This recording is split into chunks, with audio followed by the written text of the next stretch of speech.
The fake dome was painted by Andrea Pozzo for the Badia delle Sante Flore Lucilla from 1701 to 1702, commissioned by the prior Vincenzo de Chiasserini of Monterchi.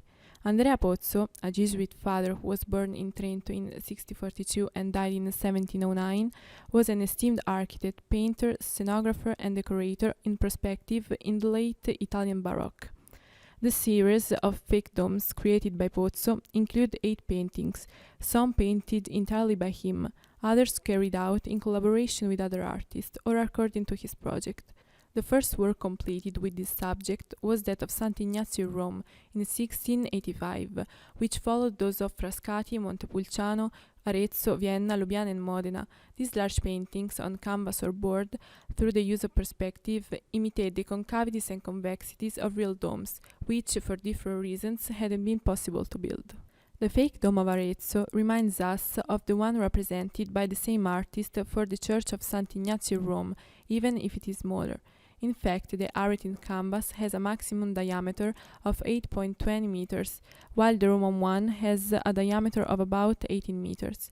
Initially, it was carried out by the artist in the Eternal City and in 1702 sent to the Church of Badia in Arezzo, where it was inaugurated in July of the same year for the festivity of Sante Flore Lucilla. When the canvas reached Arezzo from Rome, it was found to be too small for the installation, and so it was necessary to add a new painted part, which was probably the work of 2 assistants of the artist, perhaps Andrea Colli or Paolo Greco. They were working with the teacher in Montepulciano and Lucignano between 1702 and 1703. The painting, situated 15 meters from the ground, is found in the circular opening of the vault at the intersection of the central nave with the transept over the high altar.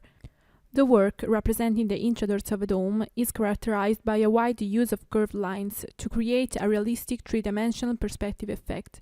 To appreciate the perspective illusion at its best, you should stand on the metal mark placed specifically on the floor in front of the altar. The painted surface, of almost 52 square meters, is supported by a frame, with its circumference in poplar and pine wood, and it supports a system of shelves in wood and masonry, placed on a line which refines the opening of the vault. The painting in tempera presents a thin glue perforation. The preparatory drawing that showed only the perspective lines and principal architectural form was carried out in scratch technique and brushwork.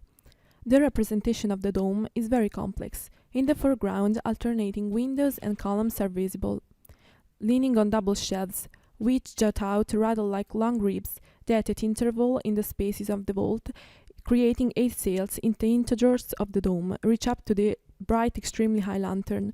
The band of fake dome marble intarsia on the inferior edge is attributed to the intervention of the collaborators. The main element of the work is the optical effect of depth created by the artist, which makes a painting on flat canvas almost real, giving the impression that it is an actual real dome. The illusionistic game that the painting represents has some theological implications, like a specific viewpoint makes us perceive the rare perspective of the dome, in the same way only faith makes us see the truth. The internal illumination of the work, that lights up the fake architecture from the left, is extremely effective. In fact, the light, real or painted, develops a fundamental role for the perspective illusionism.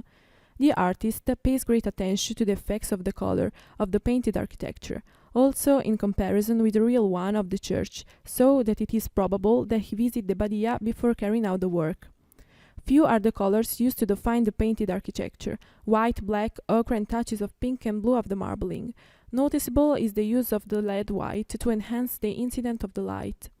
The painting has been restored more than once. One of the most important terminated in 1702 by Alberto Salvi, a carpenter from Arezzo. The last time was from 1988 to 1992, when ash and soot, accumulated over time from the smoke of candles, was removed. This gave back to the work his original realism.